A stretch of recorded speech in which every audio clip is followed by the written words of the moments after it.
Vous vous sentez mal au poing, vous avez des difficultés de respiration, vous sentez une grande tachycardie ou peut-être que vous avez des difficultés de digestion ou encore plus, vous vous sentez tremblant à longueur de journée avec de très grandes sueurs. Est-ce que c'est des symptômes maladifs ou est-ce normal? Entre parenthèses, c'est ce qu'on va voir dans cet enregistrement. Disons que la frontière entre le normal et le pathologique n'est pas très bien déterminée au niveau de la psychologie, dans la mesure où on est dans l'endroit, devant quelque chose qui relèverait de la subjectivité humaine, c'est-à-dire que ce qui peut être normal dans une société, une culture donnée, peut ne pas l'être dans d'autres cultures.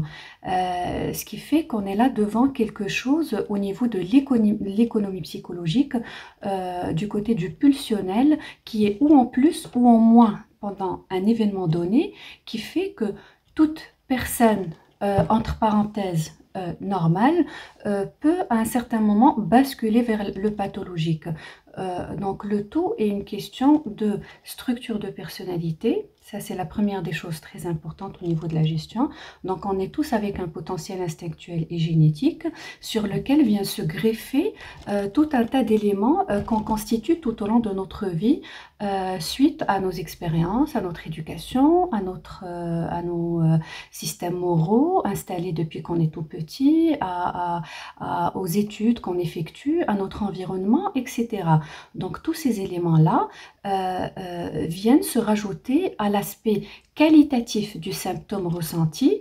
Donc c'est la qualité et la fréquence, disons, qui viennent nous mettre sur le chemin du pathologique. C'est un moment où la fréquence et la quantité du symptôme, quand elle dépasse un certain niveau et qui nous empêche d'être dans la gestion et dans l'adaptation dans notre vie quotidienne, c'est là où on peut parler de pathologique.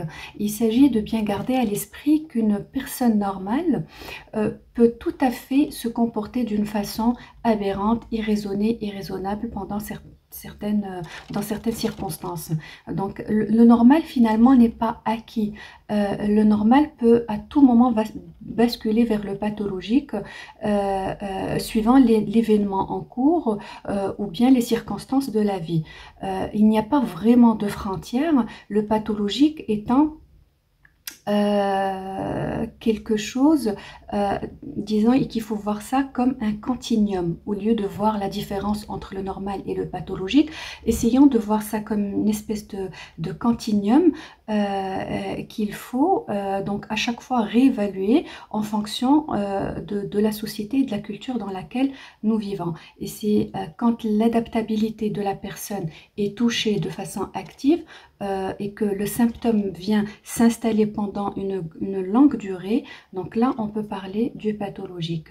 Ce pathologique qui est toujours accompagné d'idées négatives et de scénarios négatifs, voire même catastrophiques, qui viennent donc accentuer cette perception des choses négatives qui nous fait sombrer davantage dans ce genre de symptômes. Donc plus j'ai une perception négative des événements et plus j'ai des difficultés à les gérer.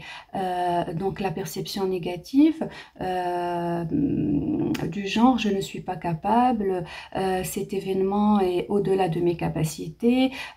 Donc globalement c'est quand les ressources de gestion de l'être humain se voient dépassées, faute d'intégration corticale. C'est comme si la tête refusait de croire et de comprendre certains événements, qui fait qu'il peut préférer de façon inconsciente s'installer dans des mécanismes de déni ou des maladies psychosomatiques ou autres, ou des troubles anxieux en général, la dépression, etc., que plutôt être dans la gestion parce qu'il est dépassé, qu'il n'arrive pas à intégrer, qu'il n'arrive pas à gérer tout ce flot d'émotions qui se présente à la personne d'une façon brusque, brutale et inattendus surtout.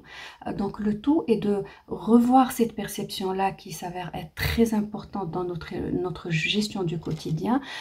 Toute perception peut tout à fait être changée, toute idée négative peut tout à fait être restructurée par des idées positives, et tout scénario en tête vécu auparavant comme étant négatif et nous rappelant du négativisme dans la situation vécue actuellement peut tout à fait être revu différemment. Et pour ça, n'hésitez pas à rester en contact avec vos proches, avec les personnes aimées, ne serait-ce que par téléphone.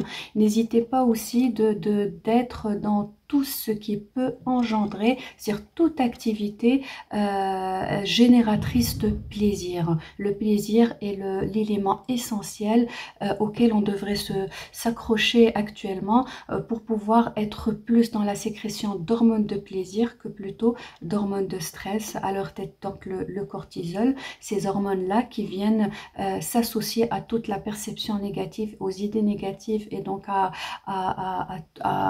notre incapacité à gérer la situation, donc qui viennent se rajouter. Donc on est non seulement en train de maintenir et de renforcer négativement ce mécanisme-là, mais on accompagne ça de façon systématique. Cet événement ou ce genre de gestion vient toucher essentiellement aussi notre physiologie du côté hormonal, et on se retrouve donc en train de sécréter de façon